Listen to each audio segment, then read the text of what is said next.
Right now, the United States Navy has warships moving through the Strait of Hormuz. Simultaneously, the Pentagon is quietly securing new military base access across the broader Indo-Pacific and Middle Eastern theater. The mainstream press is covering this with the usual clinical detachment, coordinates, tonnage, diplomatic statements. But if you've been paying attention to how American power actually moves across the globe, you know that warships don't enter sensitive straits as a coincidence. Bases don't get negotiated in a vacuum. Every single one of these moves is the visible tip of something far larger, far more deliberate, and far more consequential than any press briefing will ever tell you. What I want to do today is take you below the surface, past the headlines, past the spin, and into the actual architecture of what's being built here. Because what looks like a routine military posture adjustment is actually the opening move of a reconfiguration so profound it will reshape the economic and security order of the next 30 years. Stay with me, because there's a critical realization buried in all of this that most analysts are completely missing, and I'll get to it before we're done. To understand what's happening in the Strait of Hormuz right now, you have to understand what the strait actually represents in the grammar of global power. About 20% of the world's oil supply passes through that narrow channel every single day. At its tightest point, it is roughly 21 miles wide. 21 miles. That's the width of geography that effectively holds the global economy hostage. Iran knows this. The Gulf states know this. Washington has known this since the Carter Doctrine of 1980, when Jimmy Carter essentially declared that any attempt by an outside force to gain control of the Persian Gulf would be considered an attack on the vital interests of the United States. That doctrine was never revoked. It was simply modernized, repackaged, and adapted. And what you're watching right now in the Hormuz is that doctrine being actively, physically enforced. But here is where the conventional analysis stops and the real story begins. The American warships entering the Hormuz are not there primarily to deter Iran, though that's certainly the official framing. They are there to send a message to a completely different audience. And to understand who that audience is, we have to look at the trajectory of American-based negotiations over the past 18 months, because the pattern is extraordinarily revealing. The United States has been quietly, methodically expanding its access agreements across the arc that runs from the eastern Mediterranean all the way through the Arabian Sea and into the Western Pacific. Access agreements, not full bases, mind you. Access agreements are the Pentagon's preferred instrument in the modern era. They are more politically flexible, they create less domestic backlash in host nations, and they can be activated rapidly when conditions demand. What we've seen recently is a deliberate clustering of these agreements in countries that share one specific characteristic. They all sit along China's critical energy and trade supply lines. Think about that for a moment. If you were designing a strategic net to gradually constrain a rising power without ever formally declaring your intent, what would it look like? It would look almost exactly like what Washington has been building. You'd want access to the eastern Mediterranean to cover the Suez choke point. You'd want a presence in Djibouti and the Horn of Africa to control the Bab el-Mandeb Strait. You'd want influence in Oman and the UAE to monitor Hormuz. And you'd want a rapidly strengthening military architecture across the Western Pacific, through the Philippines, through Australia, through Japan, to close the eastern end of the loop. Now look at a map and ask yourself, is this what you see? Because I promise you, it is. This is the chessboard as it actually exists right now. Not as it's described in foreign policy journals, and certainly not as it's presented in nightly news segments. And I want to push you to sit with a question here, because I think it's fundamental to everything that follows. When a nation methodically positions military assets at every critical choke point surrounding another nation's economic lifeline, is that defense or is that encirclement? The answer to that question determines everything. It determines whether we're in an era of American security leadership or an era of American imperial overextension. And the honest answer, I think, is that it is both simultaneously, and that tension is going to define the next decade in ways that most people in this country are completely unprepared for. Now let's talk about the base access story more specifically, because this is where the real geopolitical mechanics get interesting. The recent expansion of US access to facilities in countries like the Philippines has been dramatic and deliberate. After years of strategic ambiguity, after Duterte's flirtation with Beijing, after a period where Washington genuinely seemed to be losing its grip on a critical Pacific ally, the pendulum has swung back with remarkable force. The United States now has access to 9 Philippine military installations, several of them facing directly toward Taiwan and the South China Sea. This is not a small thing. This is one of the most significant shifts in Pacific military architecture in a generation. And it didn't happen in isolation, it happened in the context of China's increasingly assertive behavior in the South China Sea, the water cannons, the laser incidents, the harassment of Philippine vessels at disputed features. Beijing has, in a very real sense, done Washington's alliance management work for it. Every time the Chinese Coast Guard confronts a Philippine supply boat at Second Thomas Shoal, it pushes Manila one step closer to Washington's orbit. Every maritime confrontation becomes a recruiting tool for American strategic presence. You almost have to wonder, and this is a genuine analytical question, not a rhetorical one, whether Beijing strategists understand that their own behavior in the South China Sea is the single most effective driver of American alliance consolidation in the Pacific. Because from the outside, it sometimes looks like they don't, but to understand why the Hormuz peace connects to all of this, we have to look at China's energy dependency and what it means for the entire strategic equation. China imports roughly 75% of its oil. The overwhelming majority of that oil comes from the Middle East and transits through, you guessed it, the Strait of Hormuz. This is not a vulnerability that Chinese strategists have missed. It is in fact what they call the Malacca dilemma, the broader problem of being dependent on maritime supply lines that are dominated by US naval power. The entire Belt and Road Initiative, for all its economic rationale, is in significant part a strategic hedge against this dilemma. Build land routes, build pipelines, build alternative corridors that bypass the sea lanes where the US Navy rules. So when American warships enter the Hormuz in strength right now, Beijing is watching. And Beijing is not watching the way the average CNN viewer watches, as a distant, abstract military display. Beijing is watching with the acutely focused attention of a player who knows that the strait those warships are transiting represents a potential off-switch for the Chinese industrial economy. That's the message being sent. That's the audience those warships are actually performing for. And understanding that transforms the entire meaning of the movement. This isn't primarily about Iran. This is about demonstrating to Beijing that in any scenario where US-China tensions escalate over Taiwan, over trade, over any flashpoint, America retains the ability to reach into the Persian Gulf and strangle the arteries of the Chinese economy. That is a profound exercise of deterrence. It is also, depending on your perspective, a profound act of provocation. Let me bring in the economic dimension here, because the military story and the economic story are completely inseparable, and this is where I think the mainstream commentary fails most comprehensively. We are living through the most significant restructuring of the global economic order since Bretton Woods. The dollar's share of global reserve holdings has been declining. Slowly, not catastrophically, but persistently. The BRICS expansion, the proliferation of bilateral trade deals settled outside the dollar system, the creation of alternative payment mechanisms, all of this represents a slow-motion challenge to the financial infrastructure that underwrites American power. And here's the thing that almost no one in mainstream discourse connects.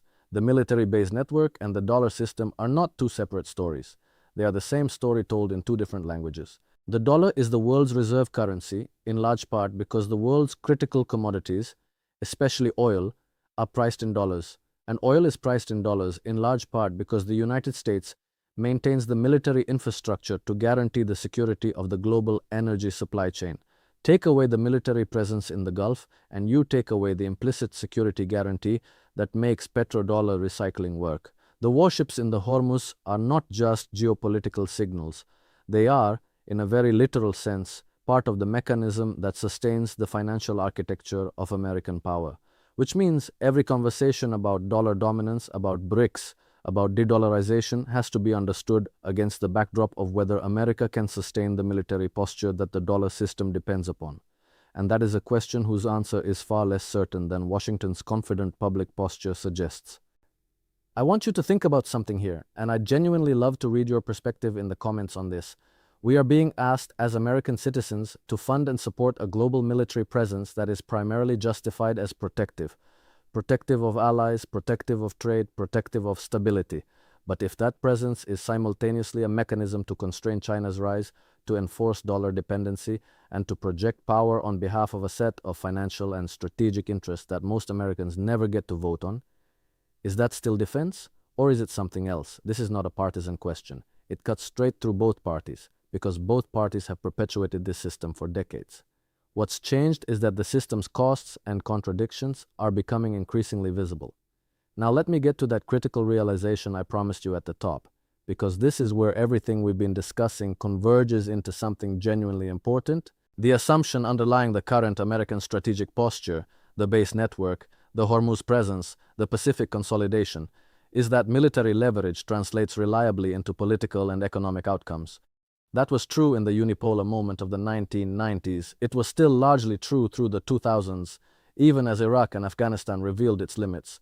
But there is substantial evidence that this translation is becoming increasingly unreliable, and the Gulf region is actually one of the clearest places to see this breakdown in action. Consider what has happened in the Middle East over the past 3 years. Saudi Arabia, which hosts American forces, which buys American weapons in volumes that shape American defense industry economics, which has been a cornerstone of the petrodollar system since the 1970s, that Saudi Arabia conducted Chinese-mediated diplomatic talks with Iran. It normalized relations with a country that Washington considers a primary regional adversary. It has engaged with BRICS processes. It has periodically threatened to price oil sales in currencies other than the dollar. And it has done all of this while continuing to host American military presence and buy American equipment. What this tells you is that the Gulf states have learned to operate in a multipolar environment far more adeptly than Washington has learned to manage one. They are hedging. They are playing multiple relationships simultaneously. They are no longer clients, if they ever truly were. They are independent actors using American security guarantees as one tool among many in their own strategic arsenals. And the more Washington relies on military presence as its primary instrument of influence, the more it finds that presence is a necessary but not sufficient condition for political alignment. You can have bases in a country without controlling its foreign policy. The past 3 years in the Middle East have demonstrated that in unmistakable terms. So what does this mean for the warships in the Hormuz right now? It means their presence is real, their capability is real, their deterrent value against direct military challenge is real, but their ability to shape the broader political and economic trajectory of the region is far more limited than the strategic logic underlying their deployment assumes.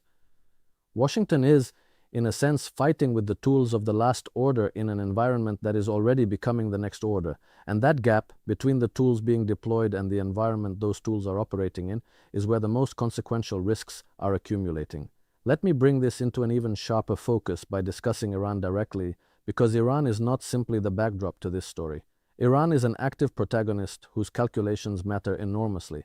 The Iranian leadership has spent decades studying American strategic behavior, and they have arrived at a conclusion that profoundly shapes their posture, that the United States will not launch a full-scale war against Iran as long as Iran manages escalation carefully and maintains plausible deniability over its most provocative actions. Whether that conclusion is correct is debatable, but it's the conclusion they're operating from, and it explains a great deal about Iranian behavior. The proxy network, the drone programs, the nuclear program managed just below the threshold of Israeli or American military response, the Houthi operations in the Red Sea. The Houthi campaign in the Red Sea is actually one of the most instructive case studies in contemporary asymmetric power. A relatively small, poorly resourced militant group, armed with Iranian technology, has managed to impose significant costs on global shipping, rerouting vessels around the Cape of Good Hope, raising insurance rates, creating logistical disruptions that affect European and Asian trade flows. The American and British military response has been substantial.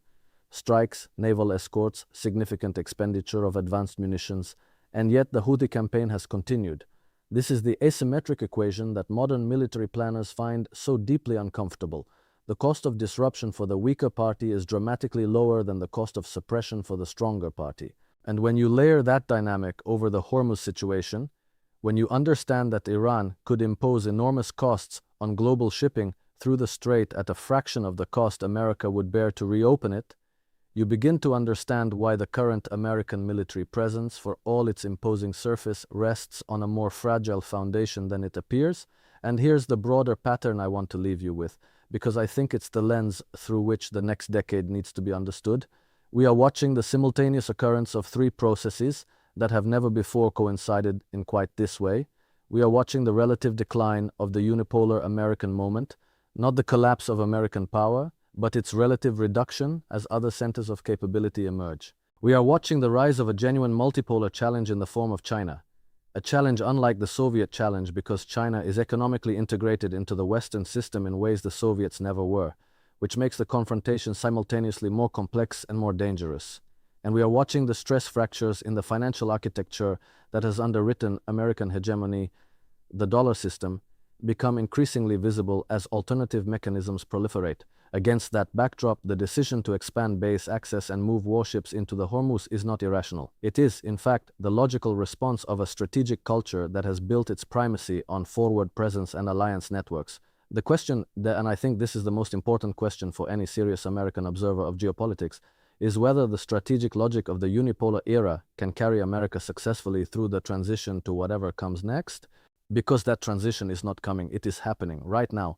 The warships in the Hormuz are both evidence of American power and, in a subtle but real way, evidence of the anxieties that power is designed to manage, and that is a very different thing from the confident, uncontested supremacy that defined the decades after the Cold War. I want to leave you with this, and I genuinely want to know what you think, because this audience consistently demonstrates a level of analytical sophistication that I rarely find elsewhere. If military presence is becoming a less reliable translator of geopolitical outcomes, and if the financial system that military presence is designed to protect is under structural pressure, what is the actual durable foundation of American power going forward? Is it technological leadership? Is it the depth of American civil institutions when those are functioning? Is it the network of genuine alliances built on shared values rather than shared interests? Or are we at a moment where the honest answer is that no one, not in Washington, not in Beijing, not in Moscow, actually knows how the current transition resolves because nothing quite like it has happened before at this scale and speed? That's not a rhetorical question. I think it's the defining question of our moment. And the warships currently transiting the Strait of Hormuz are, in their way, a very expensive, very sophisticated, and very human attempt to answer it, with steel and fuel and presence, while the real answer remains stubbornly, unsettlingly unclear.